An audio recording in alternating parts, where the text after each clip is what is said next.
Hi, welcome back to Indie Tiger's Sci-Fi Review. I'm Indie Tiger. In this video, we'll be talking about continuity in Star Trek, the original series. At this point, you're probably asking, what continuity? Because it's famous for its inconsistencies, but I hope to point out some rare or unusual bits of continuity that you might not know about. We'll get to that in just a few seconds.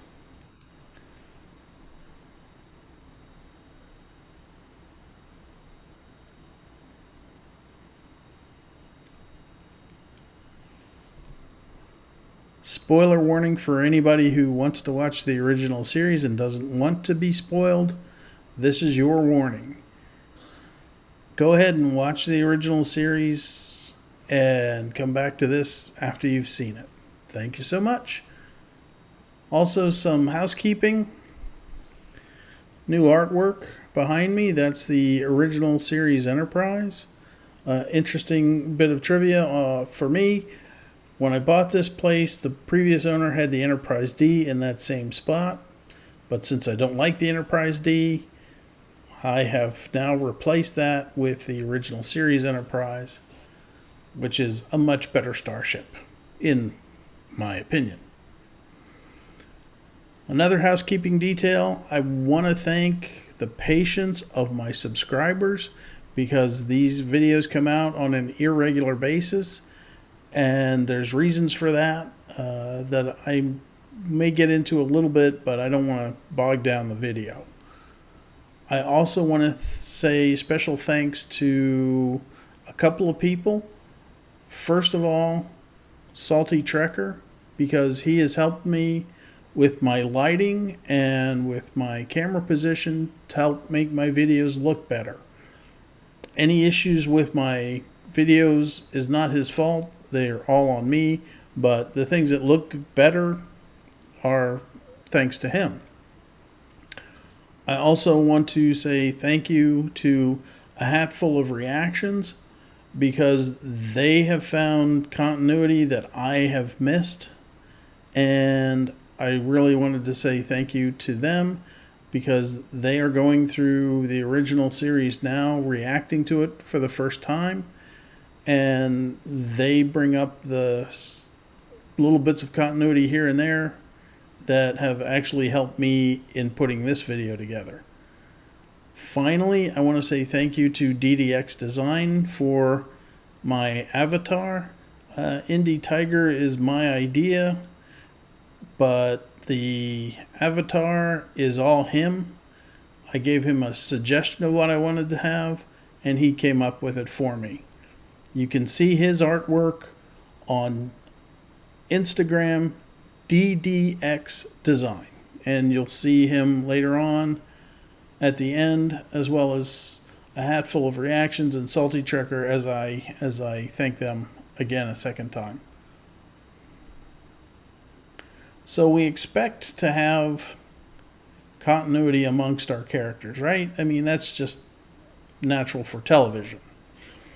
And we see in James T. Kirk that he's a lateral thinker. Before we get into that, let me point out that it was James R. Kirk on his tombstone in Where No Man Has Gone Before. Now, I have speculated, and I know other people have speculated too, that James R. Kirk may have actually been intended to be his name because in The Changeling, he is mistaken by Nomad for Jackson Roy Kirk. Nomad is an interstellar probe, and Jackson Roy Kirk is the creator of Nomad, and Nomad, having been damaged, mistakes James T. Kirk for Jackson Roy Kirk. So there are people who think that James R. Kirk may have been some try at continuity that later got dumped. One of the things that is true is that James T. Kirk is a lateral thinker. We see it in several episodes, but it's established early in the series. In the episode Charlie X, by him playing and outplaying the chess master, Mr. Spock, at three-dimensional chess. Spock expects certain moves to be played, certain classical moves to be played, but Kirk makes up his own moves and defeats Spock at chess. We see it here in Charlie X, and we see it again in Where No Man Has Gone Before in the very next episode. And we see that Spock is confused by the fact that Kirk has won the game because he did something unexpected to Spock. And it's pointed out specifically in the turbo lift when Gary Mitchell joins them and Kirk basically says, he killed Spock at 3D chess. This is establishing a character. This is not just some random thing, right? This is establishing a character trait of Captain Kirk, and it gets paid off several times. The first time it gets paid off, though, is in the episode The Corbomite Maneuver. Here we see Kirk and McCoy having just had a heated discussion, but the scene prior to this, Kirk is talking to Spock about the Fesarius outclassing the Enterprise in every respect. It has more firepower, it has more power. So Spock says to Kirk, when one is outmatched, the game is over, checkmate. Kirk is trying to think of a way out of this situation, and he goes and sits down. McCoy comes up to him and says, they get into a heated discussion about Lieutenant Bailey being promoted too soon. And Kirk says, when you can bluff me, Doctor, that'll be the day, or something to that effect. Well, here's the thing. Kirk sits back and realizes, wait a minute. I shouldn't be trying to play chess when I'm outmatched. I should be trying to play poker with this guy. I'm going to bluff him. And he comes up with the Corbomite device on the spot. And he outplays the captain of the Fesarius, which is the starship that he's up against, by bluffing. And that saves the moment. So it's paid off several other times where Kirk has these outside-the-box thinking, and he wins the day or he wins the moment because he thinks outside the box. This is the first time we see that. Kirk also gets these visceral reactions where his instincts are telling him something is off. In the Man Trap, he's talking about a mystery and how mysteries give him a bellyache. And so Dr. Crater and his wife are the only two people on this planet of ancient ruins. And they're archaeologists, or at least Dr. Crater is. And Kirk says, listen, there's a mystery here and it's given me a bellyache, and I don't like mysteries because of that. And it proves out there is something else going on, because later on in the episode, we find out that Nancy Crater has died, and she has been replaced by a shape-shifting native to the planet that can appear as anyone or anything. Later on in the episode The Ultimate Computer, they've just had the M5 installed, which is a new type of computer technology that can run the ship with no one aboard. They leave a skeleton crew behind because they're still testing it, so there's only 20 people on board. But Kirk is outside of the engineering spaces talking to McCoy, and he's touching the back of his neck, and he's like, there's just something wrong, and it's giving me a red alert right here on the back of my neck. I can't put it into words what's wrong, but there's something wrong, and he pays attention to that instinct, and his instincts are good.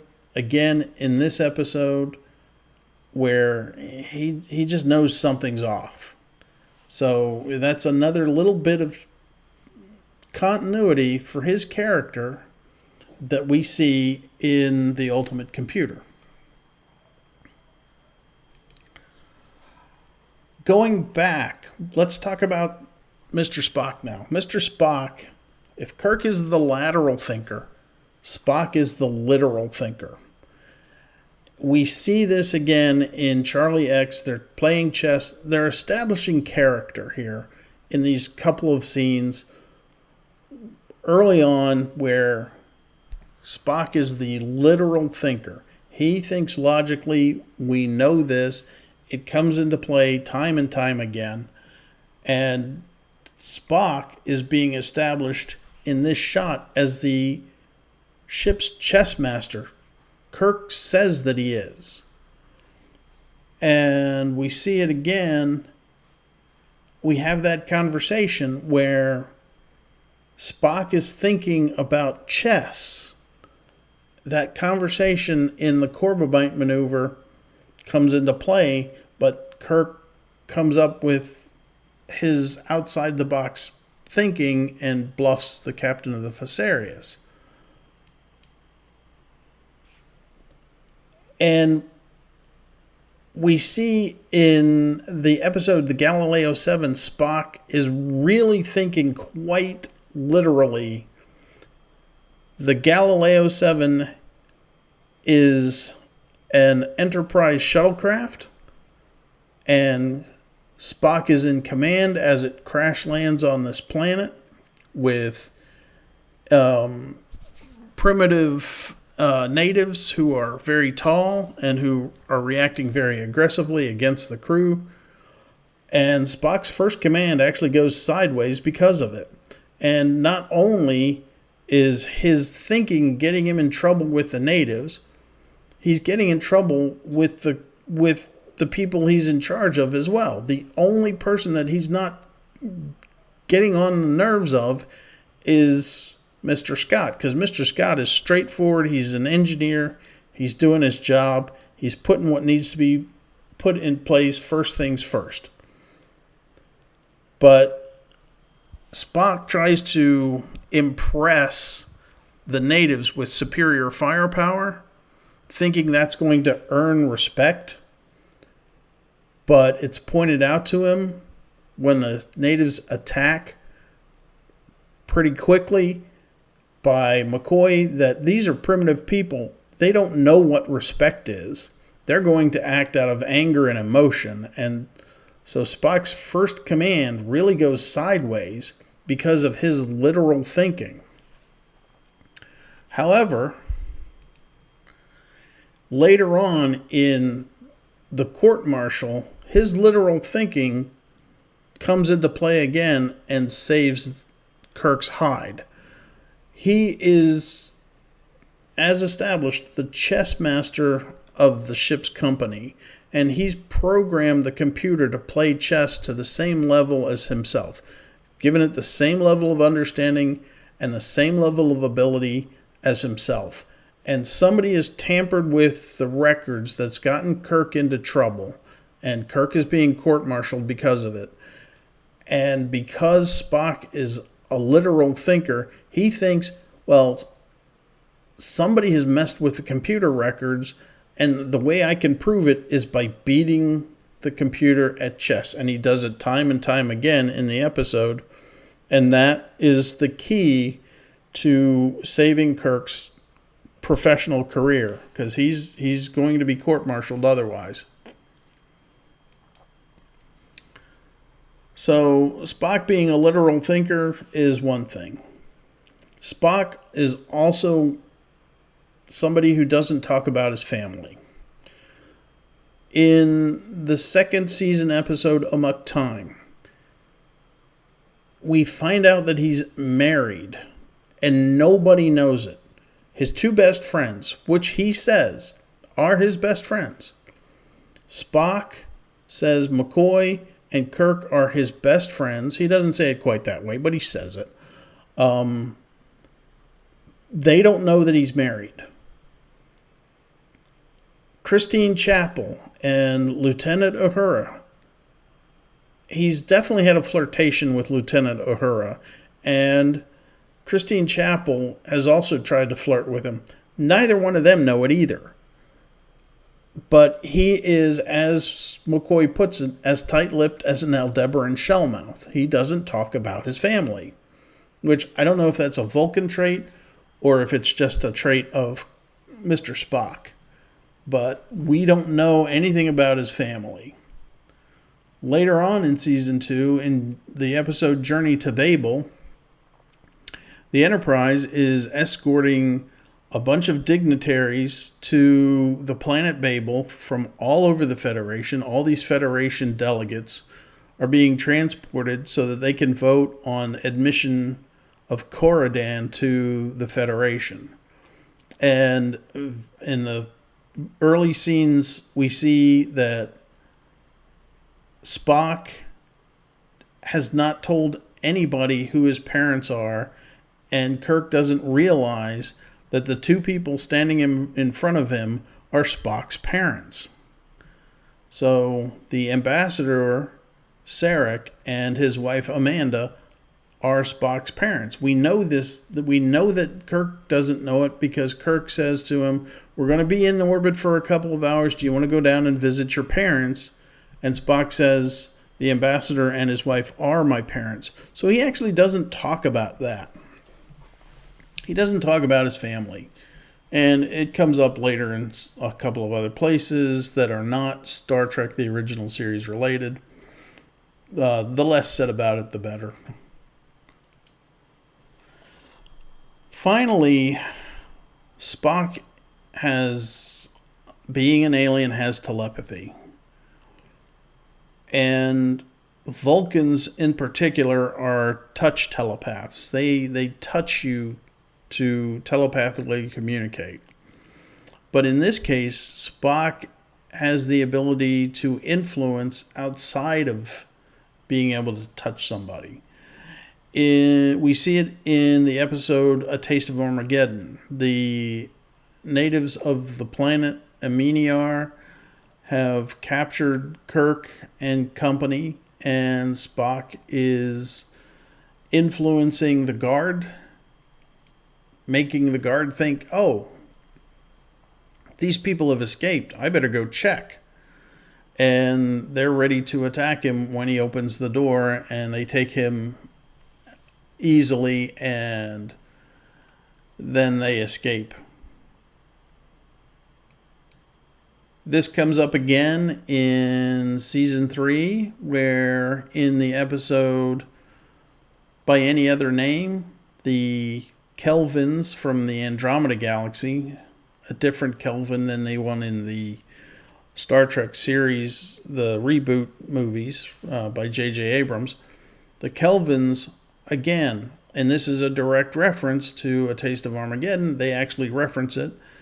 Spock and the company are captured by aliens, and Spock is using his telepathic abilities to influence the guard to make her think that they have escaped.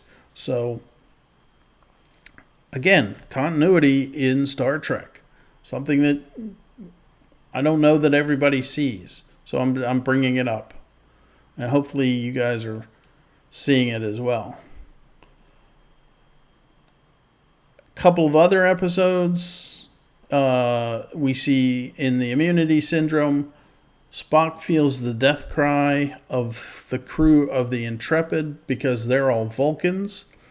And moments later, it's revealed that the Intrepid is lost. And again, he feels that without being in touch telepathy. And he also, in the episode The Omega Glory, He's been injured, and he's trying to influence the women in the bottom to give him a communicator so they can bring down help from the Enterprise.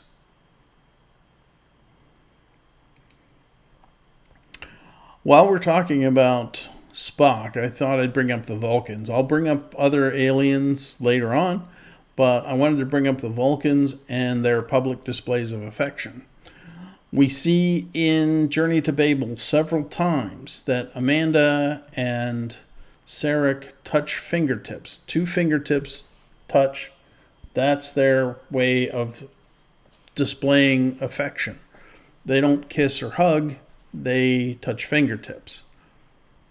It's also brought up again in the season 3 episode, The Enterprise Incident, where they are on a mission to steal a cloaking device from the Romulans, and Joan Linville is the Romulan commander, and Spock is playing for time. He has a flirtation with Joan Linville while Kirk is busy trying to get hold of the new Romulan cloaking device. Moving on to Dr. McCoy now, we see that Dr. McCoy is a hands-on physician. Again, this is establishing his character. We see it in the very first episode that's aired, The Man Trap. He's just scanned Dr. Crater. And Dr. Crater even points out the fact that now that McCoy has scanned him, the machine has done all the work, but McCoy wants to look at his tonsils, so McCoy has a tongue depressor out, and he's going to check his tonsils because he's going to put his reputation on healthy tonsils. Again, we see that McCoy is a hands-on physician in the episode where Julie Newmar is pregnant. The episode is Friday's Child, and she's a Capellan woman, and she is carrying the son of the High Tier, and he's checking her to see what position the child is in, and he's like, yep, the child can come at any moment now. And she even points out the fact that even the women of her village, native Capellan women, can't tell as much from a touch as Dr. McCoy can.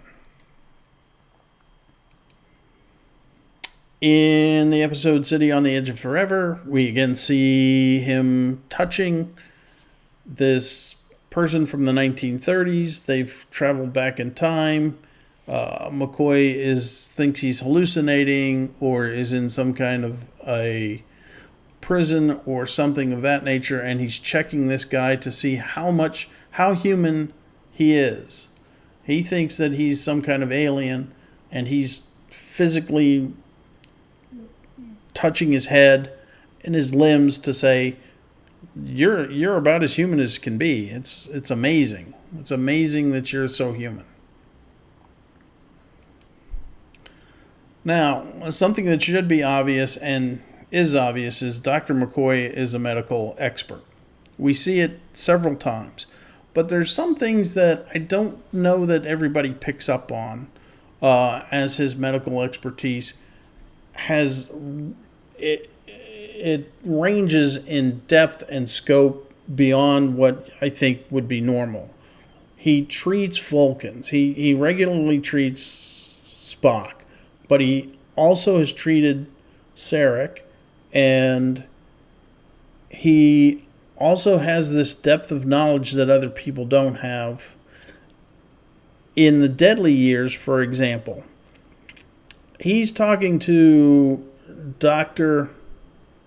Wallace about radiation sickness because the crew has gone down to the planet and they are now experiencing radiation sickness that looks like old age, that looks like aging.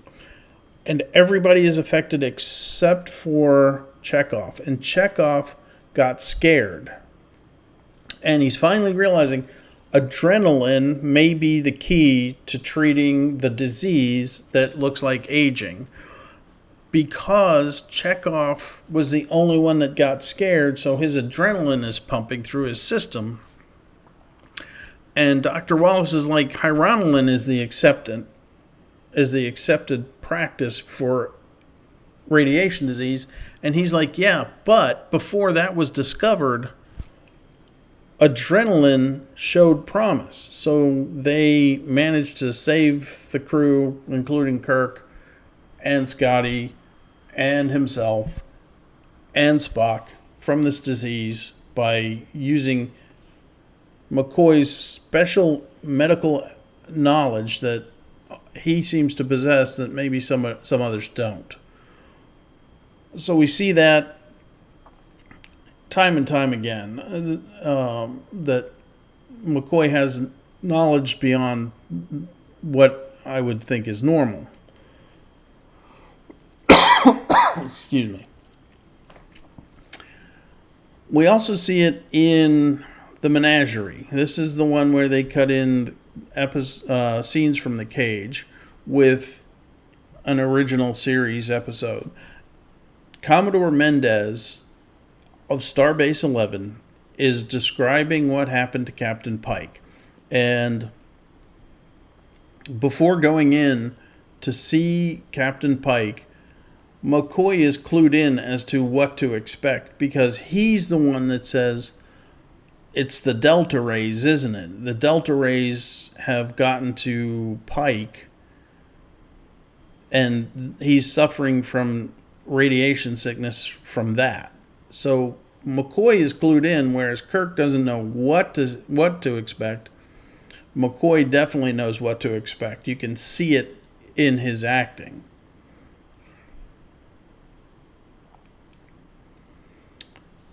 Moving on, we have Lieutenant Sulu. And Lieutenant Sulu is into fencing. We see this in The Naked Time. And a couple of other places it gets brought back. So in The Naked Time, he's talking to Lieutenant Riley about fencing. And Lieutenant Riley is like, well, what's it used for? Mayhem? Shish kebab? And Sulu's like, no, it tones your muscles and sharpens your mind. And so he's trying to get Riley into fencing because he wants a fencing partner, apparently. I think that's what's going on. You see him in The Naked Time running around with I believe that's an epee, after he's been drugged. And so he's clearly into fencing because the first thing he wants to do is go around the crew with a sword.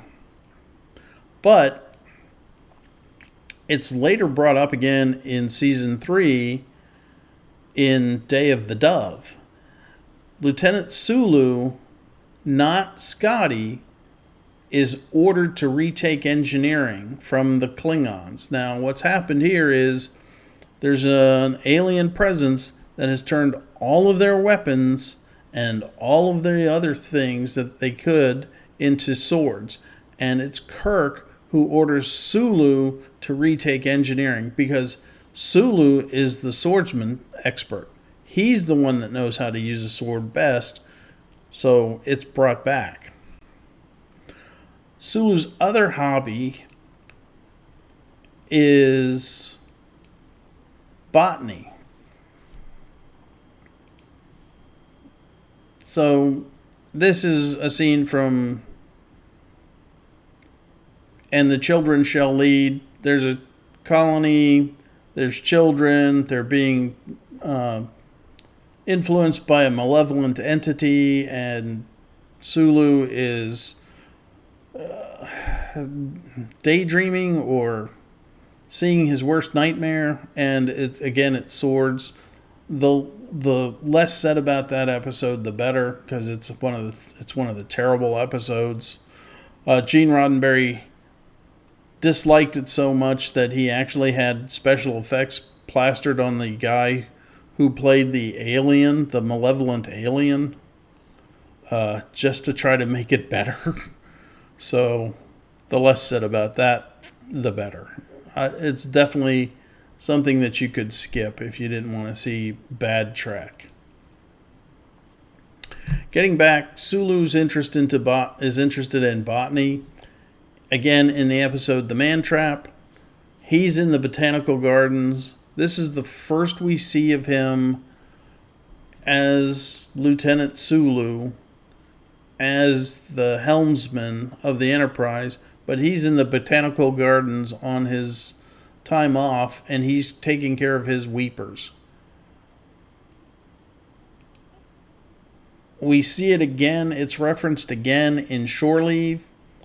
He's part of a survey party for the planet, and McCoy asks him where he's going, and Sulu says, I'm going to collect plant specimens and grass specimens, because he's into botany.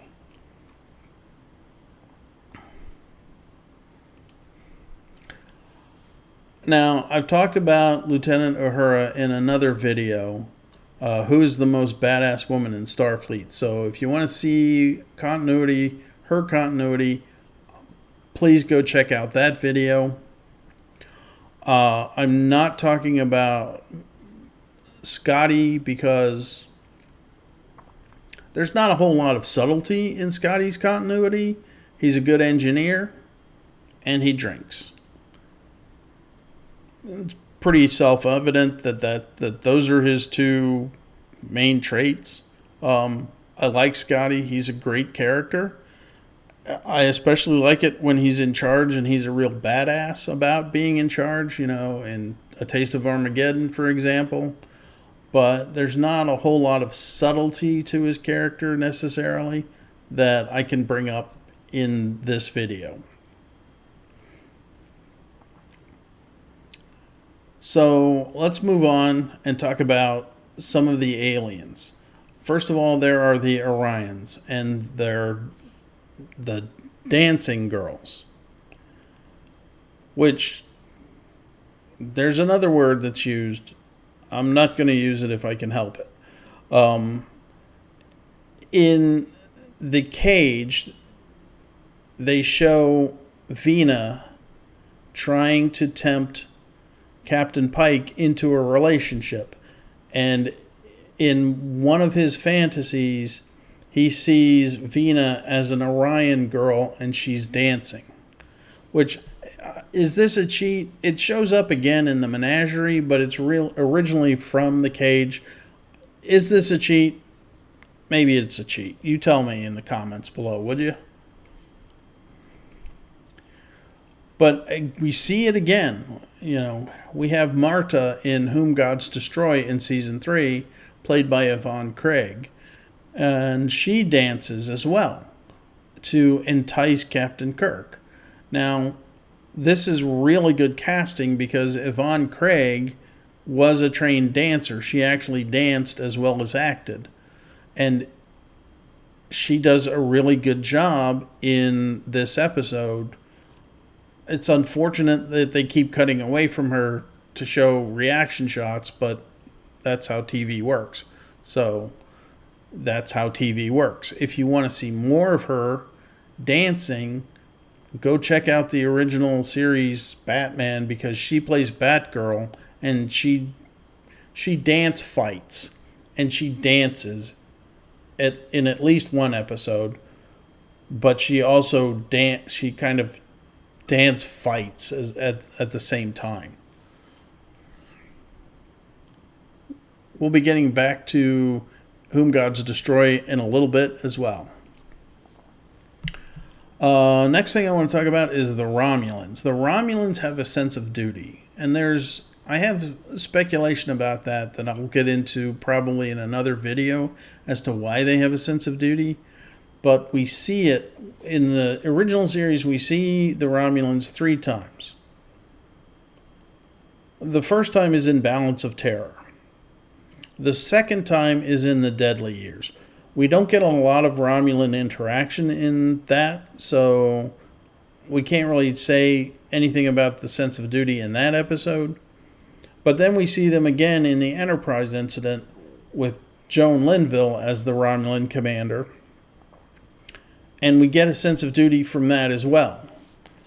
Now, in Balance of Terror, we see Mark Leonard's character. He's the Romulan commander, and he has a trusted Centurion that he talks to about his misgivings about the mission, because there seems to be constant warfare in the Romulan Empire.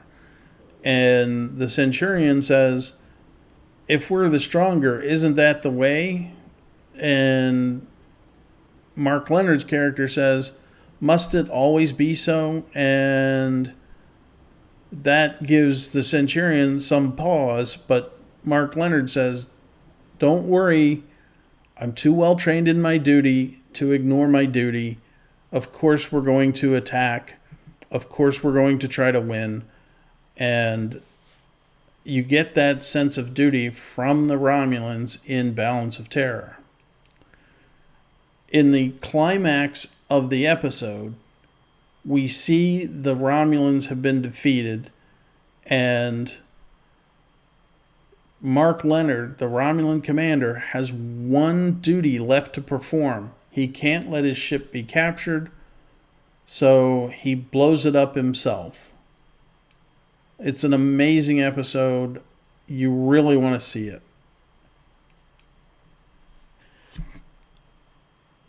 Into season 3 now, we have the Enterprise incident. And late in the episode, the Romulan commander, played by Joan Linville here, she is accidentally transported aboard the Enterprise, and Kirk is trying to use her as a bargaining chip not to be attacked. But as soon as Kirk gets her sub-commander on the view screen, the first thing she says is, destroy the ship, destroy the Enterprise. It doesn't matter that she's aboard. Her sense of duty says to her that she needs to not let the Enterprise get away with the prize that they have achieved, which is they've stolen a Romulan cloaking device. Now, that's not really enough to say that they have a sense of duty, but Spock is playing for time by having this flirtation originally with her, while Kirk is prowling around getting the cloaking device. And he asks for the right of statement when it's revealed that he's an alien spy. And he's been talking for 20 minutes or so, and she says, you talk of duty. And he says, there's no regulations as to what I can say in my statement. And she says, everyone does their duty. You talk about the obvious. So this cements the idea, at least in my mind, that the Romulans have this huge sense of duty. And again, I have speculation about why they have that sense of duty, and I will probably do a video about that later on. So if you like this video, hopefully you'll stick around for that one where I talk about why Romulans have this sense of duty. So in the episode Balance of Terror, the Romulans have a cloaking device. And you might think this is a bit of discontinuity because the Romulans have a cloaking device in Balance of Terror, but then in season 3, the Enterprise is ordered to steal a cloaking device as if it's like new technology. But it's not new technology, it's just improved technology, because in Balance of Terror, where the Romulan bird of prey can be tracked on motion sensors, in the Enterprise incident,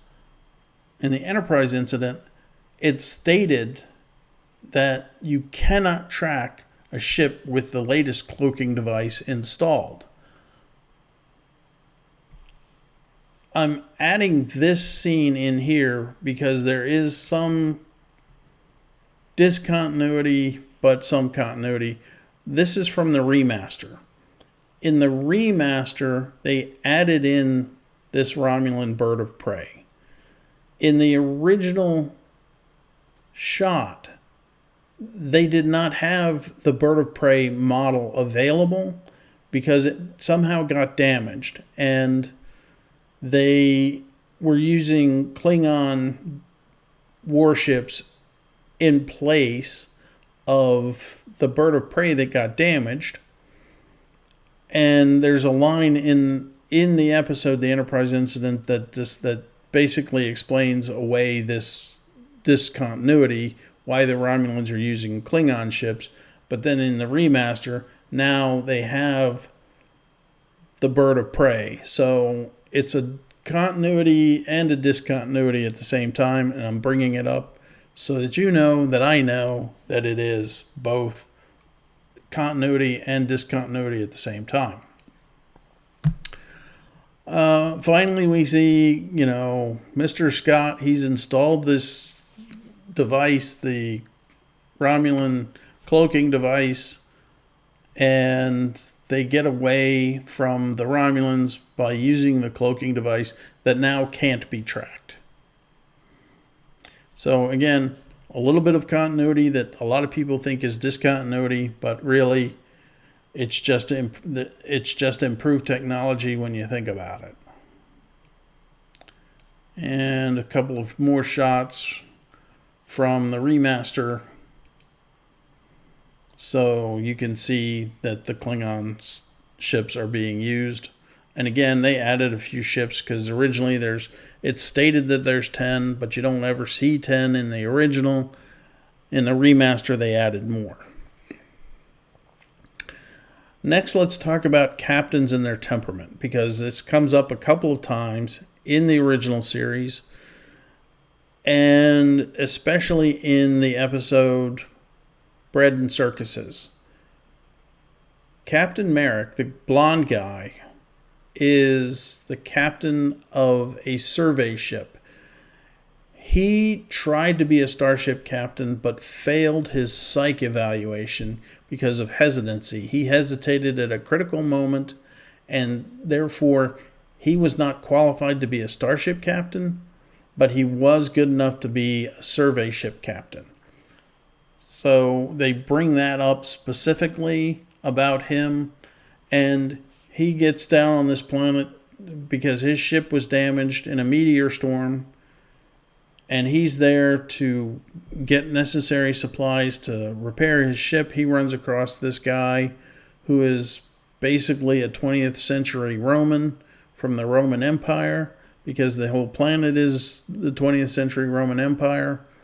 And the guy convinces Captain Merrick that it would be a bad idea for the rest of the galaxy to know about this planet that's run by 20th century Romans. And Captain Merrick initially agrees with that, but then later on he gets his own little redemption arc by saving the landing party at the end of the episode.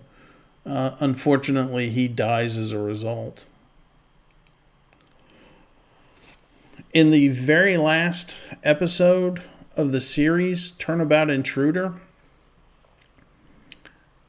Captain Kirk's body has been hijacked by the use of ancient alien technology by Dr. Janice Lester. Dr. Janice Lester was at the Academy, but according to her, there's no room for female captains in Starfleet. Now, it's debatable whether that's true or not. She is batshit insane. That's the best way I can put it. Kirk agrees with her, but Kirk also believes that she's dying from radiation sickness, so he may just be doing her a kindness by agreeing with her, thinking, oh yeah, she's dying, I'll agree with her so that I'm not upsetting her.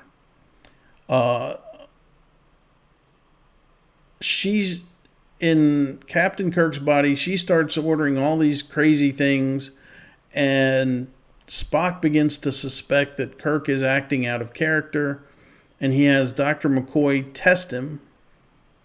And this again is that psychological test, I believe, where they're testing him against his baseline psychological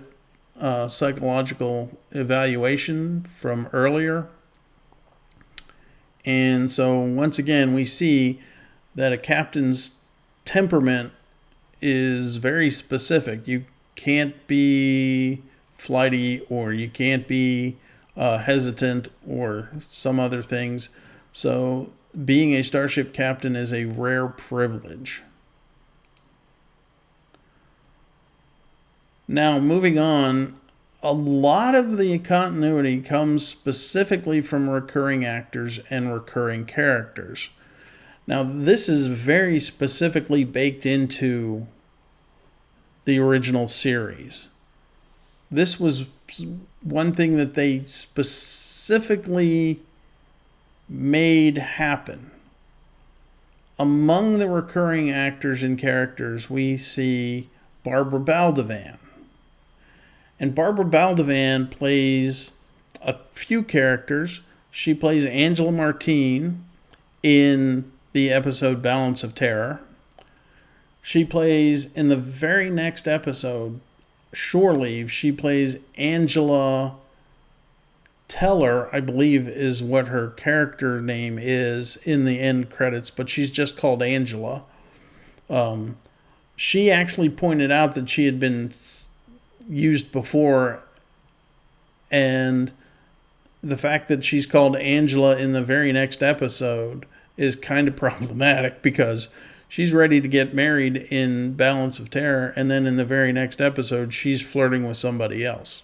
There's an interesting theory somebody put out, I wish I could remember who it was, about that interaction, because Shore Leave is a planet of fantasies. So I wish I could remember who it was so I could point you in that direction. Also, we see the guy on the left in several episodes. And this is one of those instances where I didn't see it, but a hatful of reactions did. And like I say, they're reacting to the original series now. Today's episode, April 15th, 2023, is Amok Time. But they point out that this guy is Sturgeon in the very first episode, The Man Trap. And again, here we see Barbara Baldevan as Lieutenant Lisa. And here we see John Arndt, who is Sturgeon, and I'm going to call him Sturgeon from now on because it's been pointed out that he was Sturgeon in the very first episode, even though he shows up in different episodes. So McCoy has somehow managed to revive him. That's the theory. And you see him again in Miri as the red shirt. So we see him in a couple of episodes. Interestingly enough, he's named after Theodore Sturgeon. His character's named after Theodore Sturgeon, who wrote Amok Time. Another recurring character is Lieutenant Kevin Riley. We see him here in The Naked Time. Again, Sulu is trying to get him interested in fencing. And then we see him once again in Conscience of the King, in which he is a witness to mass murder on a colony world when he was a kid, and now somebody is killing off the eyewitnesses, including himself and Captain Kirk. One thing about this scene that I really like is he's down in the engineering decks and he's alone. It's like the night shift, and he's feeling the kind of loneliness that I think only sailors can feel.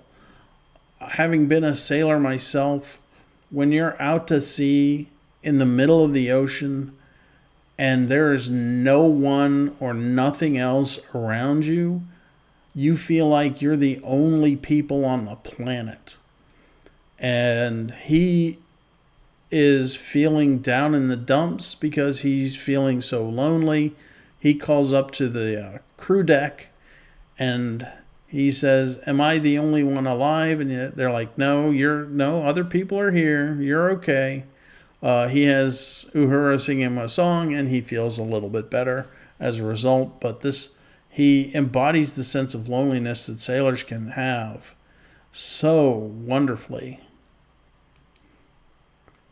Other characters that we see are Lieutenant DePaul. We see him in a couple of episodes. We see him in Cat's Paw, and we see him in Squire of Gothos. And we see Eddie Paskey and Lieutenant Leslie. Eddie Paskey is the actor who played Lieutenant Leslie, but Lieutenant Leslie is not the only character he plays. And we see him in This Side of Paradise in the upper left where the crew is mutinying. We see him in Obsession, and we see him in Balance of Terror. But in researching this video, I found out that he also was the truck driver in City on the Edge of Forever that killed Edith Keeler. So he gets double credit because he's not only playing the same character, but he's also playing different characters as an actor. So he gets double credit. Honorable mention also goes to the Salt Vampire because she shows up in The Man Trap and then again in Squire of Gothos. And when Trelane vaporizes the Salt Vampire, I can't imagine what's going through McCoy's mind. Some other things that are used are some of the technologies. Beam technology for therapeutic purposes. But beam technology in both episodes that they use it is actually distorted to cause pain. We see that in Dagger of the Mind, and we also see that in Whom Gods Destroy. Now, something I want to talk about here is in Dagger of the Mind, Dr. Tristan Adams is the lead psychiatrist of this penal planet where they're treating patients, and he has no real motivation that we find out as to why he's distorted this therapeutic technology to cause pain and suffering other than his own ego. So in a rare instance, he's a villain of the week, whereas in Star Trek, the original series, they more have antagonists of the week. You don't root for them, but you can kind of sympathize with them. You can kind of see their point of view a lot of times. Here in Whom Gods Destroy, we see Captain Garth, who was fleet captain, but because of an accident, he's gone megalomaniac, and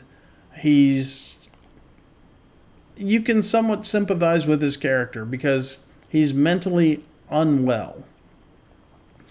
But he, again, perverts this technology to cause pain.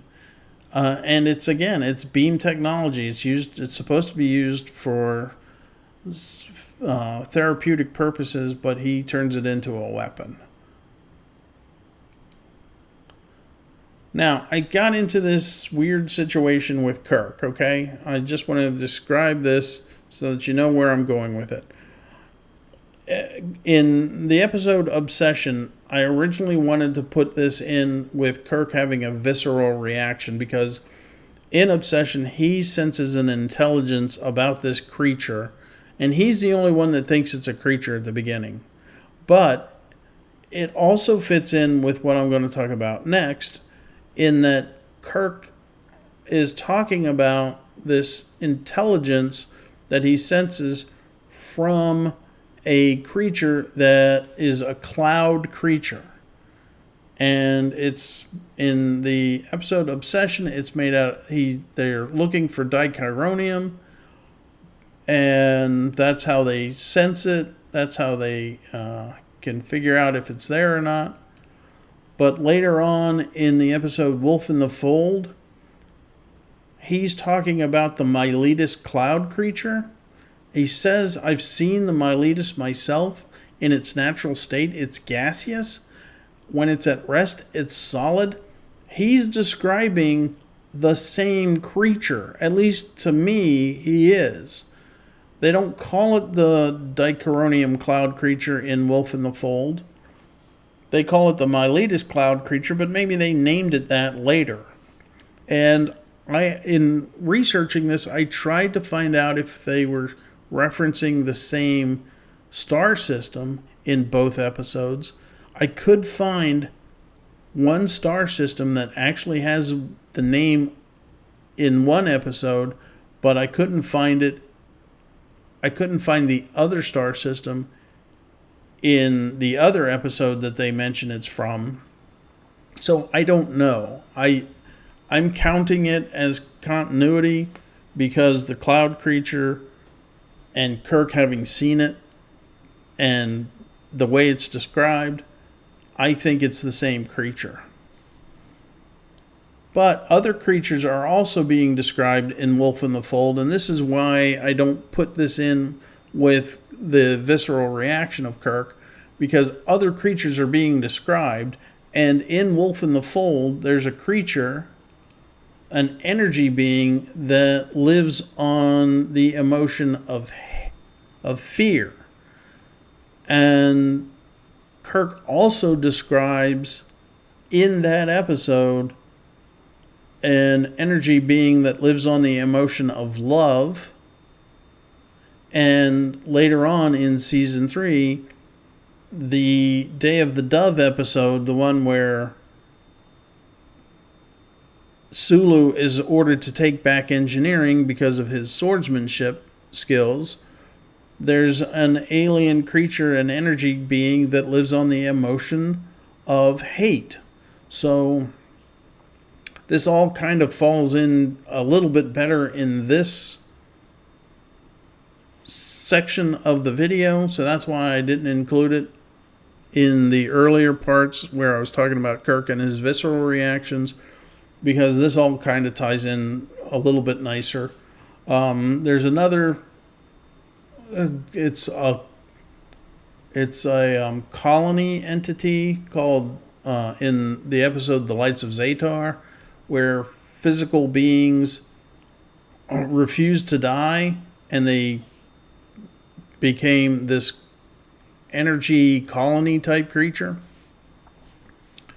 So just another instance of energy beings. And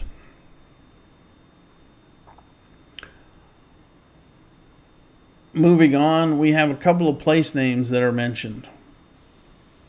The first one being Axanar. In the first season court-martial episode, Axanar is first mentioned because Kirk has been to Axanar, and I think he has the Peace Prize for Axanar. And later on in season 3, in the episode Whom Gods Destroy, Captain Garth was the captain who successfully defeated the Klingon fleet at Axanar. So that's brought up in a couple of places. Another place name that, again, it surprised me, I came upon it by accident, is Benicia Colony. Benicia Colony is mentioned twice. First, in the episode Conscience of the King, where, again, we see recurring character Lieutenant Riley. But the Caridian theater troupe has their next scheduled stop at Benicia Colony. Well, Benicia Colony is mentioned in the very last episode, Turnabout Intruder, because that is where they want to take Dr. Lester to be treated for her disease, for her radiation sickness. And so that actually came as a surprise to me. I just happened upon it, and I had to go back and look at the scripts to see that, that it was the same place. And finally, one other place name that keeps coming up is Starbase 11. Starbase 11 is where the court-martial is happening for Kirk.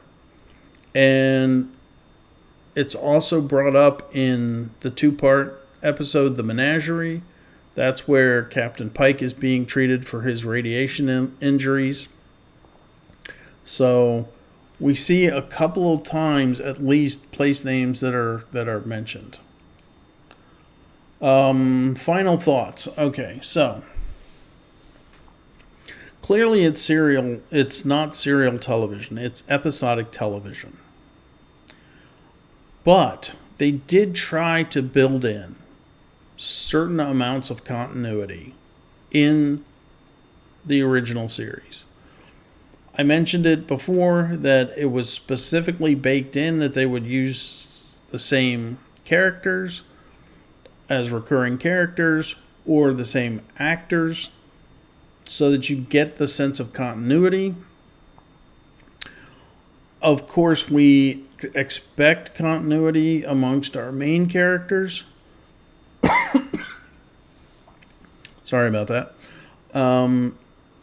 And we get that kind of continuity in large doses, but there are some small things that you might not have noticed that in your first or second watch through that a longtime Star Trek fan such as myself does notice, such as Kirk's being able to think outside of the box and how they establish that character early on. Spock's literal thinking and how they establish that early on, and other things, McCoy being a hands-on doctor. So those are things that establish a continuity of character. Now, unfortunately, for story's sake, there are times when Kirk and Spock and McCoy act out of character. The Way to Eden is one where Spock is acting completely out of character. Another one, even though I like the episode, but it's because of Flint and Reyna, is Requiem for Methuselah. Kirk is very much out of character in that episode. But it's a fascinating idea of an immortal human being who comes from Earth. And it's just the way James Daly plays Flint and the way Louise Sorel plays Reyna, it's incredible. So those are my final thoughts. There are other things that I could mention.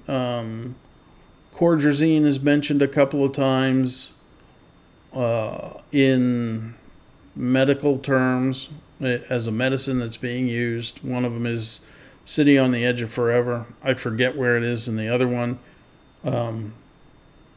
It's spelled differently in the scripts, but it's pronounced the same in both instances, so I count that. And there are plenty of other instances that I probably am forgetting. So if you can think of any, please put it down in the comments below. And those are my thoughts. Last thing I want to do is once again say thank you to Salty Trekker for his advice on lighting and camera placement. The lighting looks a lot better because of what he told me, and the camera is placed in a better position, I think, as well because of what he told me. If there's something that's off about my videos, that's not his fault, that's my fault. But I think the lighting especially is much better. I'd also, again, like to thank A Hatful of Reaction. They're going through the original series now and reacting to it as a first-time reactor. but they have a sharp wit and they are very sharp-sighted in seeing these things that even I don't see. I'd also like to thank, again, DDX Design for the design of the Indie Tiger avatar that you see on my channel. And you can see their work on Instagram, DDX Design. I know they participated in Inktober in 2021. I don't know if they participated in Inktober in 2022, but it's basically ink artwork, and you have suggestions that you have to, every day there's a new word that you have to incorporate into your artwork somehow. And finally, I want to say thank you again to TrekCore for the still images used here. Without them, this would take a lot longer to put these videos together. But because they have all these still images saved from the original series and TNG and whatnot, which I will possibly get into later on, at least a few episodes of TNG. Because they have them all in one place, it makes it a lot easier to put these things together. So thank you, everybody, and especially thank you to my subscribers for their patience in waiting on these videos. Have a good night, everybody. I will see you the next time.